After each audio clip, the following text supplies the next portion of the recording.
That whistle is your signal for the Whistler, rated tops in popularity for a longer period of time than any other West Coast program.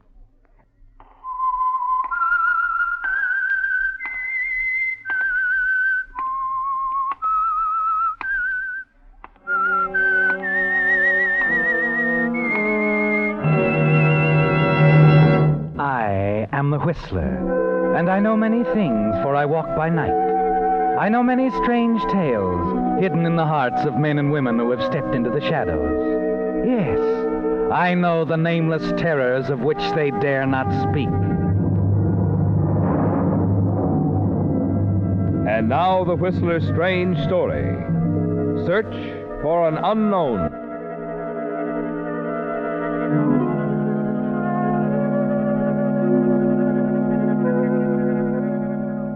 The tall, dark-haired man and his companion moved away from the bar, crossed the cocktail lounge, and stopped before the huge windows to gaze out over the city.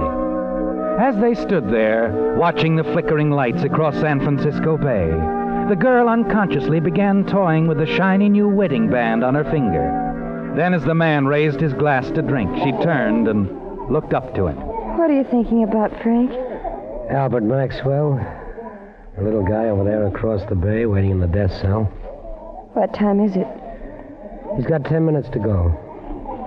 He deserves to die. Yeah. But if I'd played this case smart, things might have turned out better. Sometimes I wish I'd never been mixed up in it at all. Do you, darling? If you hadn't, you wouldn't have met me.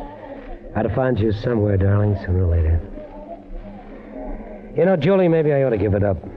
Quit making like a private eye and take up selling shoelaces. I'd much rather you remain Frank Ferguson, private investigator. Funny, most wives would object. Would it make any difference if I did? Maybe. Maybe not. Come on, Julie, let's go home. All right. Frank, in a few minutes, when the execution's over, you're going to forget the whole thing, aren't you? Sure. Sure, I'll forget it.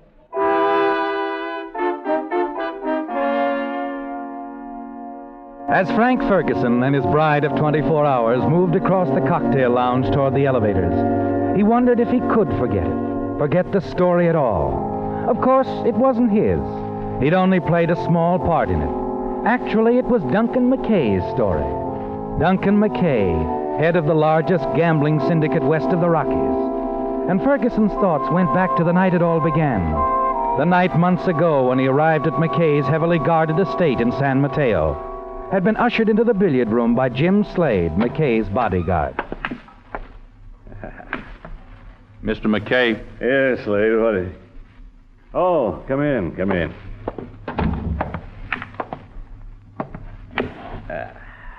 So, you're a billiard expert. So you're Ferguson, huh? Yeah, I'm Ferguson. You know, you don't look... I don't look like a private eye. That's what they keep telling me. You play? By the boys along Montgomery Street, I was voted most likely to rip up the table in 1949. Yeah, how'd you play this one? Against the cushion. Where else? 5 says I do it the hard way. 5.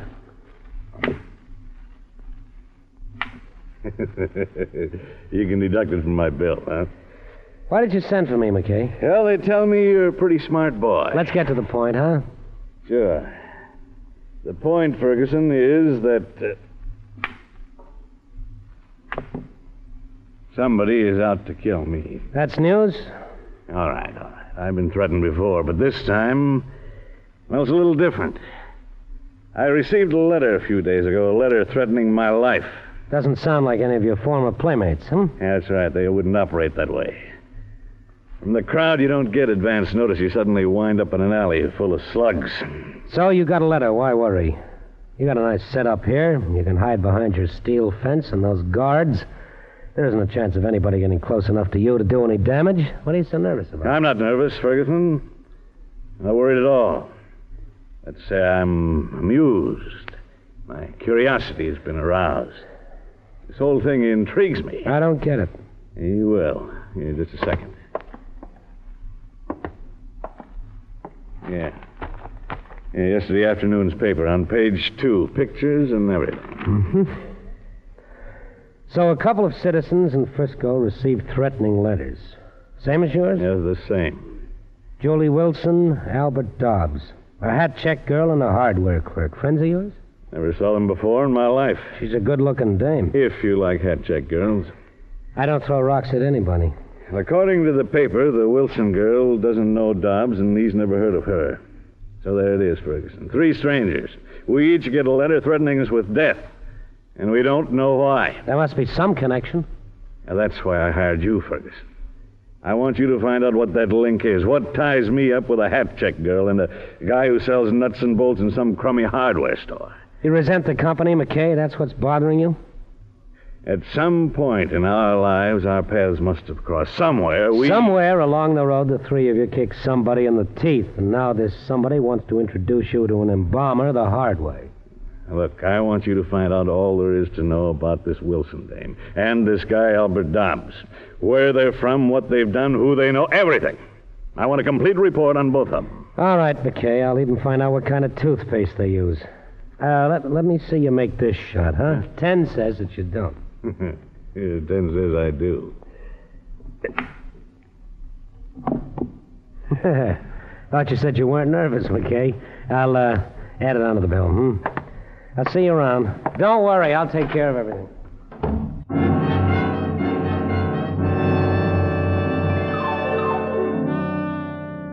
You smile as Ferguson leaves, don't you, McKay? Confident that once he finds out all there is to know about Julie Wilson and Albert Dobbs, once the link is established between the 3 of you, that you'll know who is threatening your life, and then you'll take care of everything. In the days that follow, you wait anxiously for some word from Ferguson, and then finally one evening... Yes? Hello, McKay. This is Ferguson. Well? I thought you better know, McKay. Somebody else received one of those letters. A guy named Brovelli. Gino Brovelli. You know him? Brovelli. I never heard of him. But put him on the list, along with Julie Wilson and that Dobbs guy. Talk to him. Okay, but he won't answer. Why not? He met with an accident. He's on a slab at the morgue.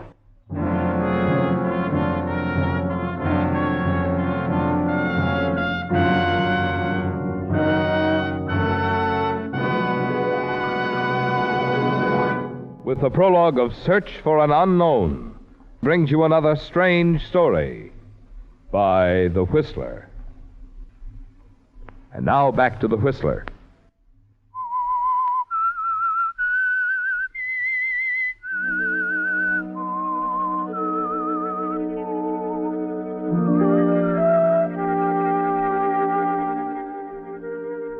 You don't like to admit it, do you, McKay? But the news is more than a little disturbing. The news that the killer has claimed his first victim. A man named Brovelli is dead. A man who, along with Julie Wilson and Albert Dobbs, received a threatening letter similar to the one that was sent to you. But the killer will never reach you, will he? Not as long as you remain within the protective walls of your estate, with Jim Slade, your bodyguard, close by your side. You're going to play it safe and wait until you find the link. The tie between you, Julie Wilson, and Albert Dobbs. And then you'll go after the killer yourself.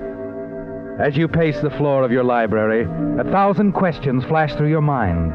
Questions you waste little time asking when Ferguson finally arrives. That's what I said, McKay, a window washer. Brovelli, a window washer. Yeah, he fell out of a 20-story window late yesterday afternoon. It looked like an accident. That is, until this letter came around to his boarding house this morning. The landlady spotted it the way it was addressed, you know. She called the cops. Now, wait a minute.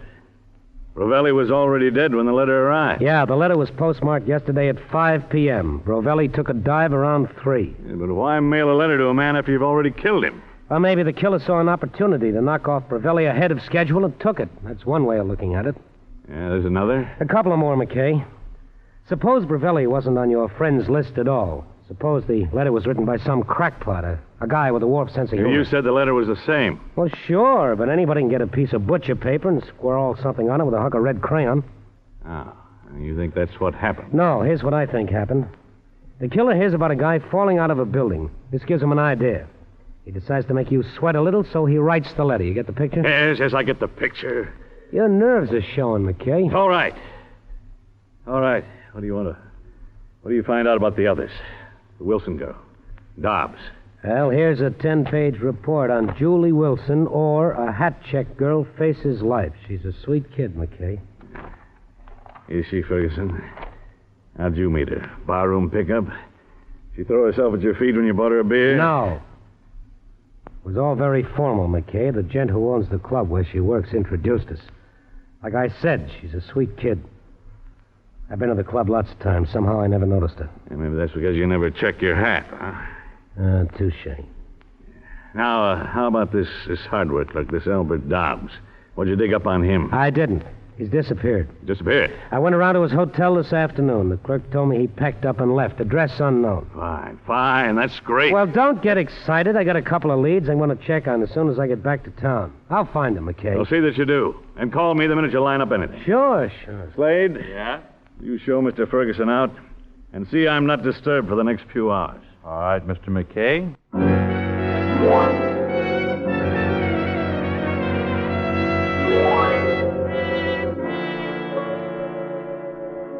It's almost 4 a.m. when you finally set aside the report on Julie Wilson.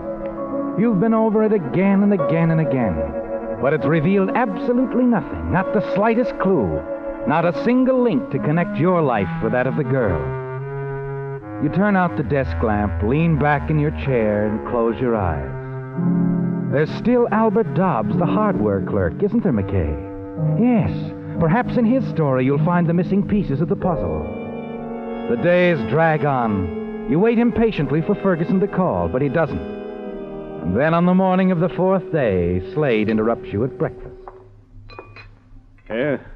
What is it, Slade? It's about Ferguson, Mr. McKay. Yeah? Well, what about him? He's been checking up on you. You what? Yeah, that's right. Been going around town asking a lot of questions. They're all about you. I don't like that, Slade. I don't like that at all. I'm not paying him to pry into... Wait a minute. How did you find out? I've had one of my boys tail him for a week. Why, Slade? Well, I thought it would be a good idea. Yeah, what else have you found out? He's been spending a lot of time with that Julie Wilson. They're getting real chummy. Real chummy. Of course, she's a good-looking doll. Yeah. She's up to something, Mr. McKay. Maybe she's in it with him. You never trusted Ferguson, have you, Slade? No. Why hasn't he told you he's found Albert Dobbs? You what? Yeah. That's something else I found out. My boy tailed him 2 days in a row to a crummy little hotel on Mission Street. Only it wasn't until a couple hours ago he found out who Ferguson was seeing there. Dobbs? Dobbs. Ferguson was talking to the little guy in the lobby.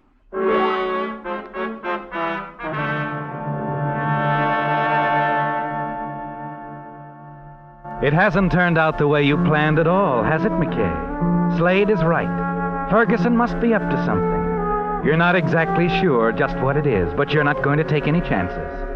You hurry to the phone and dial. And as you do, you notice your hand is trembling. You call Ferguson's office. There's no answer. Then you ring his apartment. Hello? Hello? Who is this? Well, who'd you wish to speak to? Ferguson. I'm a client of his.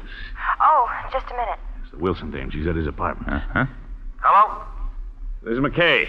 Yeah.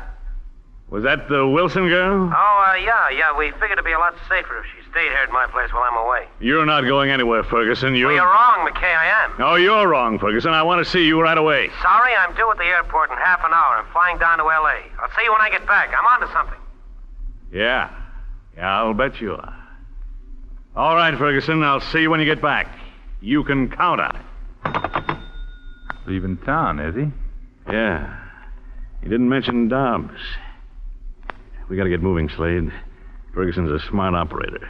If he can fit this puzzle together before I do, he'll have me right behind the 8-ball. Yeah. He gets a story from the girl, from Dobbs, checks on your background, and he's in. Yeah. He can cause you plenty of trouble and cost you plenty of money, too. Well, that may not be what he has in mind, but I'm not going to take many chances. From now on, I'm going to handle things my way. Tonight, we're going to drop around to Ferguson's apartment and have a nice, long talk with Julie Wilson.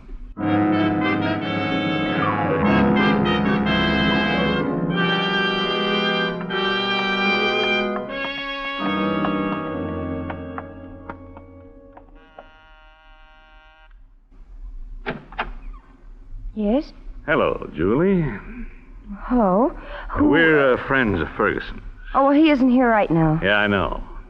Come on, Slade. Oh, just a minute. What do you want? Relax. Nobody's going to hurt you. We just want to talk, that's all. About what?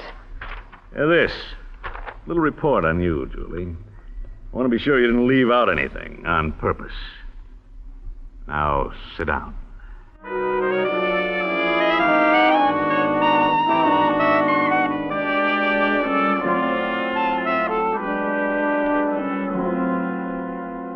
But I tell you, I don't know anything about it. You gotta believe me. Come on, sister. Now, take it easy, Slade. You might hurt the pretty lady. Please, I've told you all I know. Now leave me alone. What did you tell Ferguson? What did you tell him he forgot to include in his report? Honest, I don't know what you mean. Now, look, it's getting late and my patience is getting a little bit Oh, hello, Ferguson. You got back from L.A. in a hurry. What's the idea, McKay? Oh, yeah. Just drop around, have a friendly chat. That's Look, all McKay, I don't like guys to call on my girl unless she invites them. Your girl? That's what I said. Julie and I are going to get married. Please, Frank, it's all right. Married, huh? You know, I don't get you at all, Ferguson. When I showed you her picture in the paper, you didn't know it. I didn't then. This happened kind of quick between us. I see. I don't think you do, McKay. Whether you do or not, you can take a powder now and take your ape with you. Listen, Ferguson. All right, Slade, don't annoy Mr. Ferguson. His trinker figure is nervous. He might do something rash. Come on. We'll see you around, Ferguson. Remember, I still want to talk to you. What do you think, Mr. McKay? I'd say the girl was leveling. But I'm still not sold on Ferguson. And we'll find out soon enough. Where's Dobbs hiding out? Mission Street, near the waterfront. Not too far from here. Well, let's go see him. You know, he might have the answer.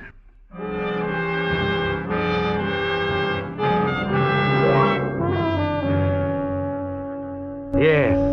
You want to believe that, don't you, McKay? That Dobbs holds the key to the mystery. That once you've heard his story, you'll know who sent the letter threatening your life. A quarter of an hour later, you park your car on Lower Mission Street, while Slade hurries into a small, dimly lit hotel. A few minutes, and he's back. He's registered under a phony name. Clerk said he hasn't come in yet. Yeah, you sure? Cost me $5. I'm sure. All right. We'll wait.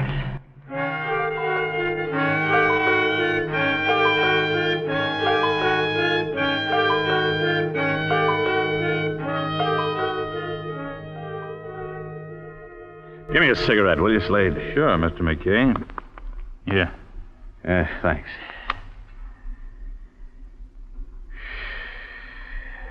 What time is it? A little after 2 o'clock. 2 o'clock. What's keeping him? Think he'll show? He's got to. I, never saw you like this, Mr. McKay. Jumpy. It isn't like... All right, I'm jumpy. What do you expect? Sure. I don't like this setup, Slade. Don't like it at all. I've always known who my enemies were. I've always been able to take care of them when they came around looking for trouble. This time I don't know who I'm up against. Makes a lot of difference, Slade. Makes a lot. What's wrong? Up ahead. Just turned the corner. Coming this way. Could be. Wait. Wait till he walks by. Dobbs? Huh? Like to talk to you. You're police? No, we're not the police. Here, take it easy, Dobbs. We're not going to hurt you. No, wait. Now, relax. Come on. Hello, Dobbs. Who are you? A handy guy for you to know, if you want to level with me. But I don't understand. Hey, we'll talk about it on the way. Where are we going? Down to my place at the peninsula. Nice, quiet, very safe place for both of us, Dobbs. Both of us? I think it'd be a good idea for us to have a little talk. Maybe we can add up a few things and find out who's trying to kill us. Us? You mean you two? Yeah, we're both in the same boat. Now get in, Dobbs. We're wasting time.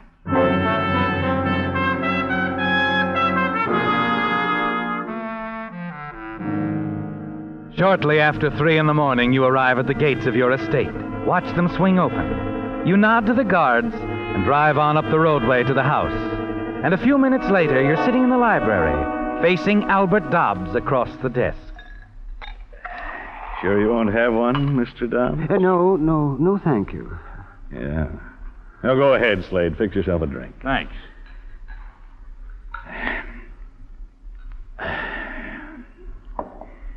So you don't know why anyone would want to kill you, eh, Dobbs? No idea at all. No, Mr. McKay, I don't have any idea at all. You're scared, aren't you? Well, yes, I am. Aren't you? Now, look, suppose you start in from the beginning. Maybe we can help each other. Start in? Yeah, I want you to tell me all there is to know about Albert Dobbs. Where you're from, where you've been, what you've done, who you know, everything. Oh, I see. Yes. Now, go ahead. Yes, well,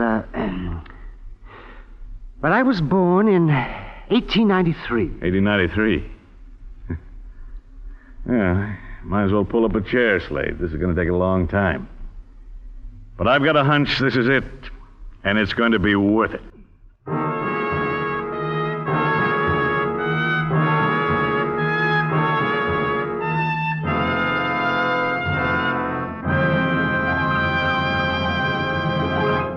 The Whistler will return in just a moment with a strange ending to tonight's story. Back to the Whistler.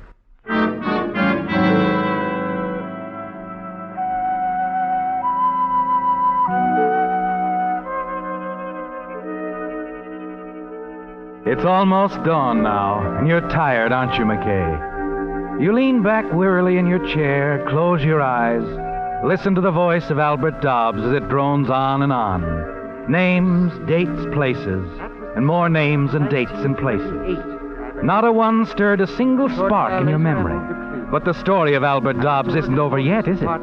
Somewhere your paths must have crossed. Somewhere you met the one person who now wants to kill you both. I had to leave. I went back to Los Angeles. Oh, wait a minute. When was this again?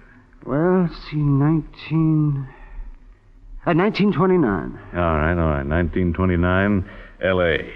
Where'd you live? On 54th Street, near Figueroa. Where? 54th Street. I had a small flat near the... What's the matter, Mr. McKay? Have I said something? In an instant, your thoughts raced back through the years. Back to that unfortunate little affair on 54th Street in Los Angeles. 19 years ago, wasn't it, McKay? You were just one of Galetti's strong-arm boys then, selling protection to small shopkeepers. And that night, your methods of persuasion proved fatal to a man who ran a grocery store. You're confident now that you're on the right track at last. Dobbs, the frightened little man who sits facing you across the desk, has established the link. The rest of his story will supply information you've been looking for. But you don't want your bodyguard Slade around to overhear. Slade. Yeah, Mr. McKay? Yeah, why don't you turn in and get some sleep? Oh, that's all right. I don't think... You better turn in, Slade. Sure. You're the boss.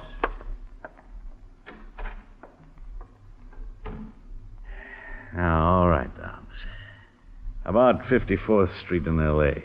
Now, suppose you tell me who... Hello? McKay, this is Ferguson. Yeah, what do you want, Shamus? Look, McKay, you can thank Julie for this call. She talked me into it. I was in favor of letting you sweat. What are you talking about? Till I made that trip to L.A., I wasn't sure. I am now. I've got your man, the guy who's trying to kill you. As soon as I hang up, I'm calling the police. Oh, wait a minute. You know who... Yeah. A guy named Maxwell died in L.A. His brother's been after you a long time, McKay. With all that protection you had, he couldn't get close to you. So he figured out a way to get you to come after him. What? That letter he sent you. He knew if he mailed the other two to a couple of strangers, people you'd never heard of, your curiosity would be aroused. The letter he sent to Julie was a blind. But the one he sent to himself was going to pay off. To himself? He'll kill you the first time he gets you alone, McKay, so I thought I ought to warn you. His real name is Albert Maxwell, but we know him as Albert Dobbs. Dobbs? Dobbs? That's right. I'm Albert Maxwell. Wait a minute. You got me wrong. You got... Straight! Straight!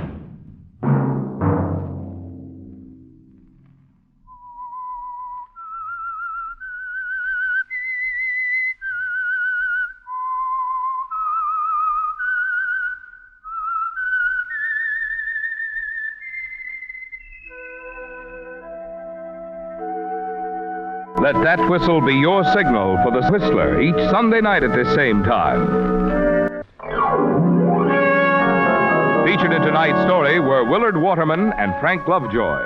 The Whistler was produced and directed by George W. Allen with story by Adrian Jondeau and music by Wilbur Hatch, and was transmitted to our troops overseas by the Armed Forces Radio Service. Remember at this same time next Sunday, another strange tale by The Whistler. Marvin Miller speaking. This is CBS, the Columbia Broadcasting System.